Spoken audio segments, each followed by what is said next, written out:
She had one empty jar and a debt she couldn't pay. The collectors were coming to take her 2 sons as slaves. She had nothing left.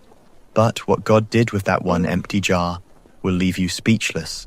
This is the miracle of multiplication that almost nobody talks about, and it holds the secret to supernatural financial breakthrough. In ancient Israel, a woman found herself in the most desperate financial situation imaginable. Her husband had been one of the company of prophets, a man of God who served alongside the great prophet Elisha. He was a righteous man, a faithful servant of the Lord, but he had passed away and he had left behind something devastating: debt.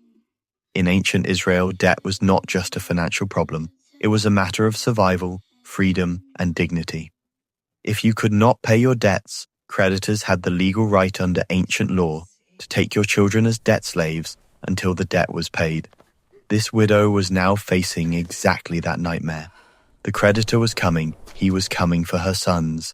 She had nothing, no money, no property, no husband, no income, just 2 terrified boys and 1 small jar of olive oil. In her desperation, she did the most important thing she could do. She didn't go to her neighbors first. She didn't try to figure it out herself first. She went to the man of God. She came to Elisha and cried out, "Your servant, my husband, is gone, and you know that he revered the Lord, but now his creditor is coming to take my 2 boys as his slaves." She wasn't just asking for help. She was presenting her case before God through his prophet. She was saying, "Lord, my husband served you faithfully. Are you going to let his children become slaves?" Elisha asked her a profound question. "How can I help you? Tell me, what do you have in your house?" This question is loaded with wisdom. Before Elisha looked for an external solution, he asked about internal resources. She answered, "Your servant has nothing there at all except a small jar of olive oil." This is the moment everything turns. She said she had nothing except. That except is everything. She had dismissed it. She had minimized it. She had almost said nothing at all. But she had something. It was small. It seemed insignificant, but it was something. Elisha gave her instructions that must have seemed absolutely bizarre.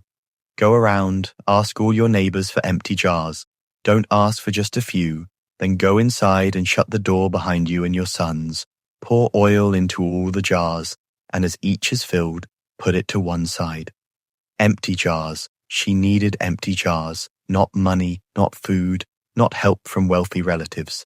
Empty jars from her neighbors.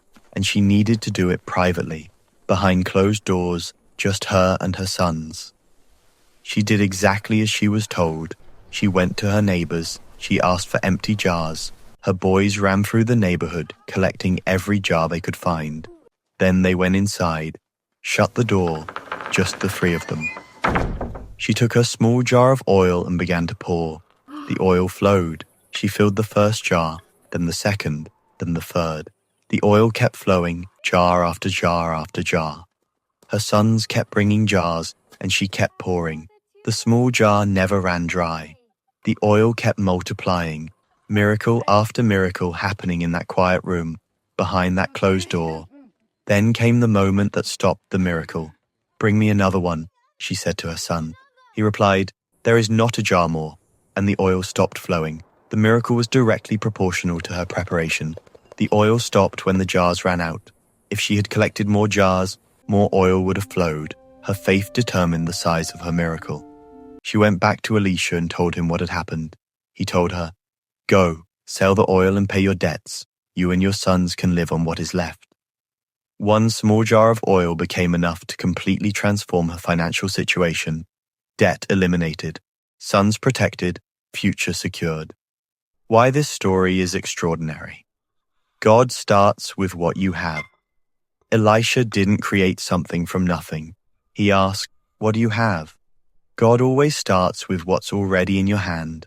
The widow almost missed this because she considered her oil insignificant. Never dismiss what you already have. The miracle happens behind closed doors. Elisha told her to shut the door. The multiplication happened in private, not in public. Some of God's greatest financial miracles happen quietly, behind closed doors, when it's just you and God and your obedience. Empty vessels are required. She needed empty jars. You cannot pour new provision into already full vessels. God often asks us to create space, empty out pride, empty out self-sufficiency.